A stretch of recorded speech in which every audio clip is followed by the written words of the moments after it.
Januar se je dejansko iztekel in to je zadnja petkova oddaja v tem mesecu.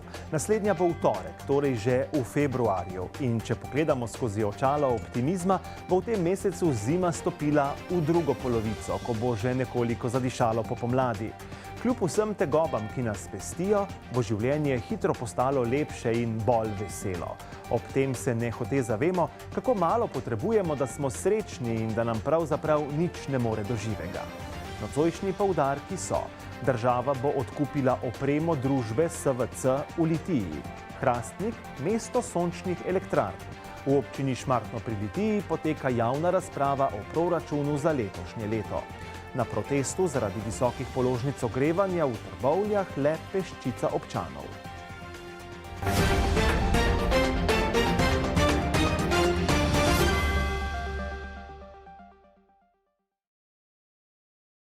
Slab začetek, dober konec bi lahko zapisali v zgodbi o litijskem SVC-ju oziroma medgeneracijskem središču Šmelc. Vsi se še spomnimo, kakšne težave je imela gradnja tega danes uspešnega projekta in kako je nazadnje morala občina Litija sama financirati celotno investicijo. Zato je še toliko bolj razveseljiva novica, da je država Slovenija izrazila namero, da odkupi opremo, predvsem v delu enote za starejše občane in s tem vsaj nekoliko popravi krivice, ki jih je bila deležna Litija. Ja, na septembrskem obisku vlade je bila takrat izražena pripravljenost, da se iščejo rešitve, kako se pravi popraviti to krivico države glede tega, da je občina Litija morala sama zgraditi medgeneracijski center Šmelc namesto države.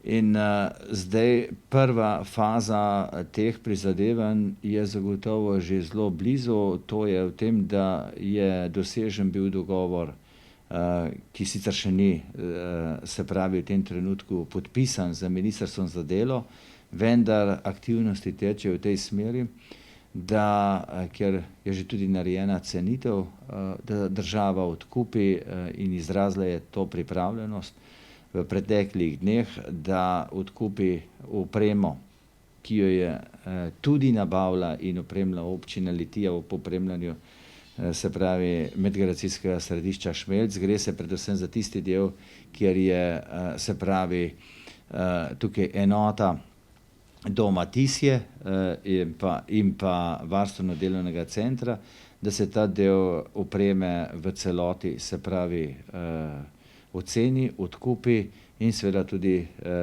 potem prevzame država, ker zagotovo je to v celem postopku najlažji korak, zato ker gre za tako imenovano premično premoženje in smiselno je tudi ob tem, ker je država izrazila interes, da se ob odkupu opreme tudi podpiše nova najemna pogodba za dobo najmanj 20 let, se pravi za upravljanje te dejavnosti, kar je zagotovo kar dve dobre sporočili. Prvo sporočilo, da bo država odkupila vrednost, ki je bila vložena in ki je sedaj ocenjena, te opreme.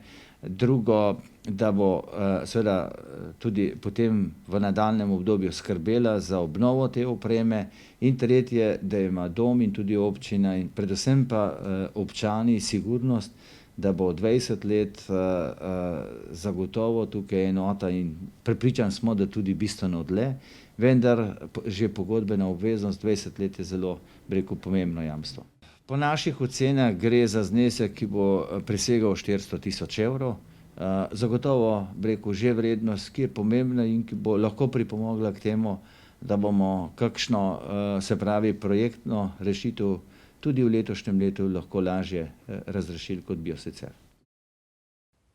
Da bo v Hrastniku spomladi začela delovati največja sončna elektrarna v Sloveniji, zdaj ve že skoraj vsak izmed nas. Kmalu pa bomo lahko rekli, da je Hrastnik kar mesto sončnih elektrarn, saj v kratkem občina načrtuje še dve nekoliko manjši. Več pa župan Marko Funkl. Gre za 300 kilovatov veliko sončno elektrarno, ki naj bi bila skupnostna elektrarna, kar pomeni, da bomo k sami investiciji povabili tudi okoliške prebivalce. Jaz sem prepričan, da je to najboljši odziv na energetsko krizo in da bomo s tem ne samo znižali denar, ki je namenjen za ogrevanje za osnovno šolo in javne objekte v bližini, temveč tudi za vse stanovalce v okolici. Pa je mogoče načrtovana še kakšna na katerem drugem javnem objektu? Ja, v Hrastniku smo identificirali zaenkrat 3 takšne lokacije, ki so prioritetne in lahko ponudimo strehe javnih stavb. V drugi fazi se načrtuje sončno elektrarno tudi na zdravstvenem domu Hrastnik in v tretji fazi potem osnovna šola na Dolu pri Hrastniku skupaj za športno dvorano. Lahko govorimo že o kakšnih datumih? Prva elektrarna naj bi luč sveta ugledala med poletnimi počitnicami. Glede na to, da jo bomo montirali na šolo, je jasno, zakaj smo izbrali takšen datum. Tako da si želimo, da ta elektrarna je letos ne samo postavljena, tudi priključena, naslednje pa seveda v prihodnjih letih. V občini Šmartno pri Litiji poteka javna razprava o občinskem proračunu za letošnje leto. Proračun je vedno ena izmed najzanimivejših tem v lokalnem okolju, saj je vedno veliko želja in potreb, običajno pa vedno premalo denarja. V zadnjem času so vedno bolj aktualni tako imenovani participativni proračuni, v katerih občina dopušča, da o delu odločajo občani. Kako poteka javna razprava v Šmartnem, je povedal župan Rajko Meserko. Glede na novo sprejeti poslovnik občinskega sveta smo se odločili, da pač izkoristimo to možnost, da glede na sprejet proračun v prvem branju v decembru lanskega leta, za leto 2022, damo v javno razpravo, s tem nekako upoštevamo določila poslovnika, ki bo z mesecem februarjem začel veljati. In s tem tudi občanom nekako omogočimo, da si ogledajo ta osnutek proračuna, podajo svoje pripombe oziroma predloge in s tem nekako naredimo, bom rekel, ta prvi korak proti temu tako imenovanemu participativnemu sodelovanju občanov pri bom rekel, upravljanju občine, če temu tako rečem. Kar se tiče, pogledajte, ta zadeva ni zdaj omejena na same krajevne skupnosti. Gre za to, da je vsak občan, ne glede na lokacijo, lahko poda svoje pripombe, svoje predloge. Ni, bom rekel, lokalno omejeno. Kar se pa tiče, kar mogoče sledi iz tega vašega vprašanja, pa verjetno naslavljate na to participativni del proračuna, to pa imamo v nadaljevanju predvideno, to pa bo seveda omejeno na lokacije oziroma na območja posameznih krajevnih skupnosti. Zaenkrat sem imel v tem okviru pogovore s posameznimi svetniškimi skupinami, tudi nekaj, bom rekel, teh pobud posameznikov je že bilo danih. Seveda, veliko se nanaša na to samo infrastrukturo. V Trbovljah so v sredo nekatere občane presenetili in vznemirili sokrajani. Le peščica se jih je namreč srečala pred občinsko stavbo in bila nejevoljna zaradi nenormalno visokih položnic, ki so jih prejeli za daljinsko ogrevanje. Kot je razvidno iz objav na spletu, po katerem krožijo položnice, in iz navedb občanov, v sredo pred stavbo občine te za ogrevanje in komunalne stroške znašajo tudi po 200, 300, 400 in menda tudi še več evrov mesečno. Ker so na spletu številne kritike, ki od občanov letijo na komunalo in županjo, ter skenirane položnice, zaradi katerih se jih veliko sprašuje, kako jih bodo plačali, je bila udeležba na srečanju presenetljivo nizka. Izgredov ni bilo, ampak so nezadovoljni krajani stali na ploščadi in se pogovarjali. Ob tem je treba omeniti, da sicer ni šlo za organiziran shod in da se je tudi ideja za tovrsten način izražanja nezadovoljstva pojavila tik pred zdajci. Mediji, na primer, smo zanjo izvedeli šele v torek zvečer. Dogajanje, ki je trajalo dobro uro, je spremljalo nekaj policistov. Iz vrst občine Trbovlje ni bilo nikogar, ki bi prišel med prisotne in spregovoril z njimi. Je pa bilo med zadnjimi nekaj znanih trboveljskih obrazov. Izjav za medije ni dejal nihče izmed prisotnih in so se tako mirno, kot je bilo med srečanjem, po dobri uri tudi razšli. Smo v času, ko koronavirus vse bolj razsaja. Trenutni sev Omikron je izjemno hitro prenosljiv in tako število okuženih iz dneva v dan strmo narašča, tako da padajo rekordi kot za šalo. Seveda so eni izmed najbolj izpostavljenih skupin tudi slovenski vrtci in nič drugače ni v vrtcu Litija, kjer se po besedah ravnateljice po 19. januarju okužbe širijo s polnim zamahom. Ja, kar zanimivo obdobje je za nami, oziroma smo sredi tega obdobja. Tako kot ste rekel, korona se ni izognila tudi vrtcu ne.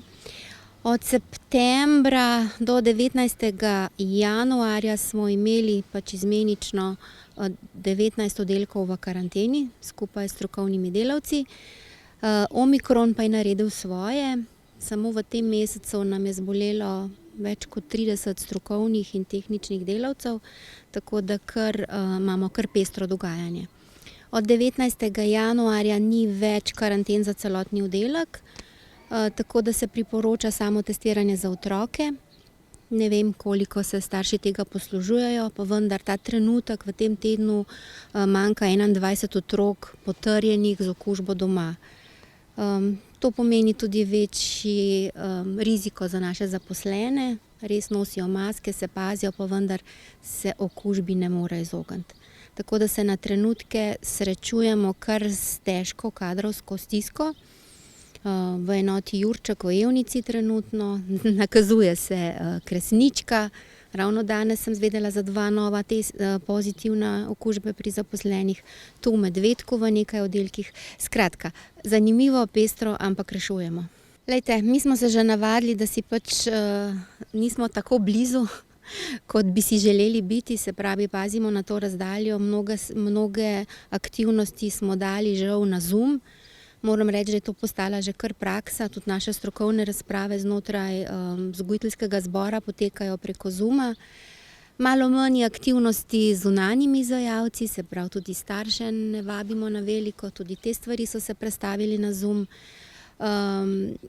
Kolikor toliko plujemo znotraj vseh ukrepov, pa vendar komaj čakamo vsi, da to mine. Naj vas spomnimo, da s torkom v veljavo vstopajo spremembe veljavnosti pogoja preboleli, cepljeni, testirani. Tako bo polno cepljenje kot dokazilo za izpolnjevanje PCT pogoja veljalo le 270 dni, torej približno 9 mesecev. Povedano drugače, tisti, ki so se drugič ali v primeru Janssena edinkrat cepili pred 7. majem in se nato niso cepili s poživitvenim odmerkom in niso zboleli, ne bodo več izpolnjevali PCT pogoja in se bodo morali po novem testirati ali pa cepiti s poživitvenim odmerkom. Po novem, oziroma še vedno, bojo PCR testiranja veljala 72 ur od vzema, hitra testiranja pa 48 ur od vzema brisa.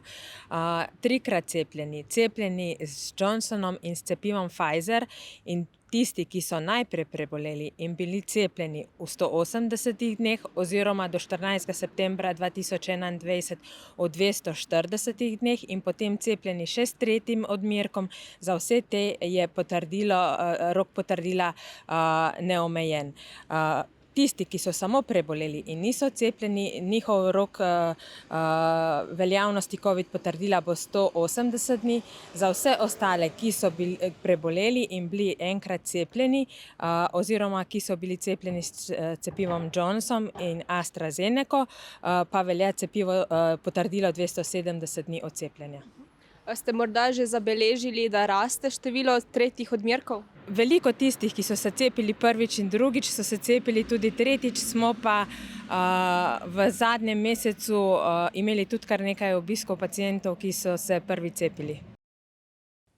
Prav tako pa bi vas radi opozorili, da v torek 1. februarja prenehajo veljati lanske vinjete, ki so jih nadomestile nove elektronske.